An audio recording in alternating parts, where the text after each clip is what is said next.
Fala galera, eu Hammurabi em mais um vídeo com vocês aqui para o canal Dinheiro Fácil. E vamos reparar uma coisa, se você é investidor de renda variável, de ações, e você tivesse ido para uma ilha deserta em fevereiro ou antes do carnaval e só retornasse agora, você não ia entender nada. Você ia falar, o que aconteceu? Tá tudo parado, nada se movimentou, estamos no mesmo patamar. E foi exatamente isso que aconteceu agora em dezembro. O Ibovespa retornou aos patamares pré-pandemia e está quase rompendo o topo histórico. Mais um dia de alta, considerando a data que eu estou gravando esse vídeo, provavelmente o Ibovespa vai romper o seu topo histórico lá para casa dos 120 mil pontos. E o que isso impacta para você investidor? Será que o Ibovespa está caro? Será que está na hora de vender tudo e ficar aguardando um próximo momento de compra? Será que está barato? Será que tem muito espaço ainda para crescer? Ninguém sabe exatamente quais são essas respostas, mas aqui eu vou te dar algumas orientações e alguns dados que são interessantes sobre o Ibovespa e por que ele conseguiu fazer essa recuperação, o que aconteceu que fez o Ibovespa se recuperar de certa forma tão rápido, de uma situação tão crítica, e também vou acabar falando de alguns pontos de atenção que a gente precisa ter.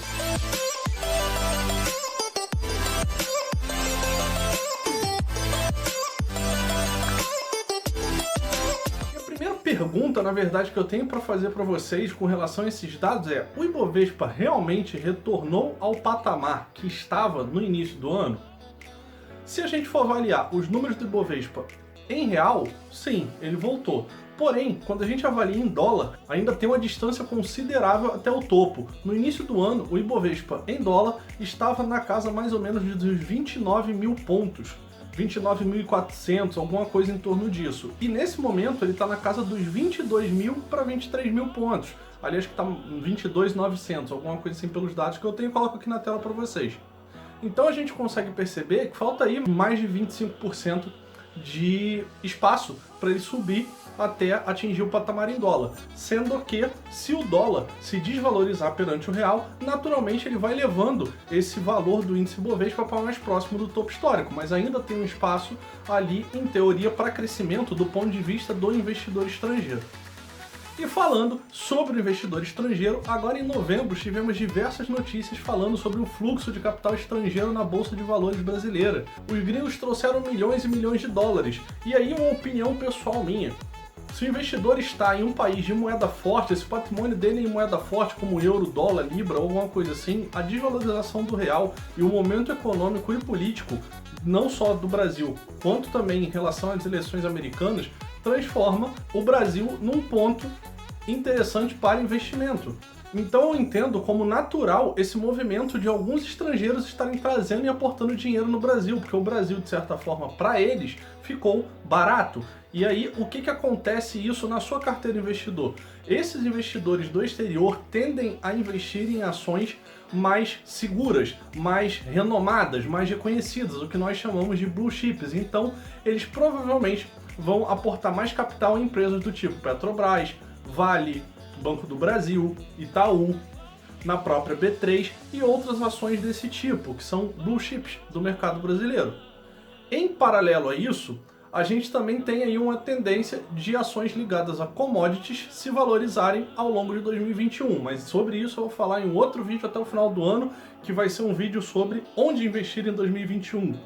Ou o que esperar de 2021. Não vão ser recomendações de compra, vão ser apenas uma consolidação de informações relevantes para você montar ou reequilibrar sua carteira de investimento, que é a estratégia que eu vou utilizar para minha carteira pessoal. Mas antes até desse movimento de estrangeiros vindo para a Bolsa Brasileira, ou melhor, retornando para a Bolsa Brasileira, nós tivemos aí dois fatores no mundo como um todo que fizeram as pessoas físicas migrarem para ativos de maior risco, para ativos de renda variável, que são as baixas taxas de juros. Nós ficamos com juros negativos em alguns momentos e o juros real hoje é negativo, é consideravelmente negativo, então a renda fixa está pagando muito pouco.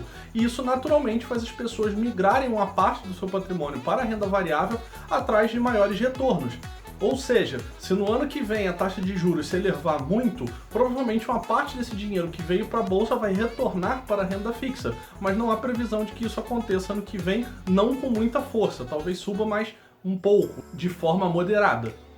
Além dos juros, também tivemos, durante a pandemia e no pós-pandemia, uma injeção muito grande de liquidez nos mercados pelo mundo. Os bancos centrais imprimiram muito dinheiro e liberaram muito dinheiro para o mercado através da compra de títulos.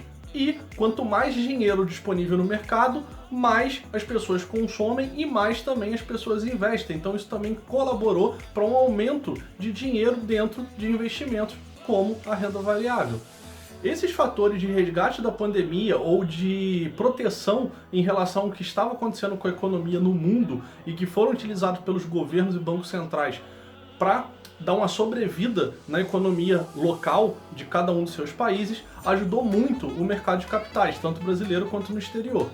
Juntando, no caso do Brasil, esse fluxo de dinheiro estrangeiro retornando, a gente tem uma explicação plausível de por que a Bolsa subiu. Só que a Bolsa sempre está representando a expectativa de um tempo no futuro. Então a expectativa nesse momento é de otimismo, de que no ano que vem as coisas vão melhorar em relação à pandemia, que em breve a vacina vai estar liberada. Porém, um risco principal do Brasil hoje é fiscal e político. Dentro do governo federal, a gente tem a questão do teto de gastos, de o país ter um nível de gastos muito elevado em relação ao seu PIB, e isso é muito perigoso. Essas questões de liquidez e de juros baixos também, junto com essa questão fiscal do Brasil, pode trazer algum tipo de problema mais para frente, algo que a gente tem que ficar sempre observando, ficar de olho. Só que, dito tudo isso, uma coisa importante que eu particularmente sempre falo, não se importe muito com movimentos de curto prazo. Aquele movimento da pandemia de que em um mês a bolsa caiu 40%, isso é algo que você não tem muito que se preocupar. Como eu disse, se você tivesse isolado durante todos esses meses, você nem saberia que isso aconteceu. Então você não teria passado por momentos de preocupação com seus investimentos. Essa situação que aconteceu esse ano mostra de forma bem clara que você não tem que se preocupar com essas grandes movimentações, que de certa forma elas se recuperam em algum momento, falando no mercado como um todo. E falando sobre os investidores pessoas físicas, sobre você provavelmente, que talvez tenha começado a investir esse ano, a gente teve um aumento de investidores no mercado brasileiro muito grande.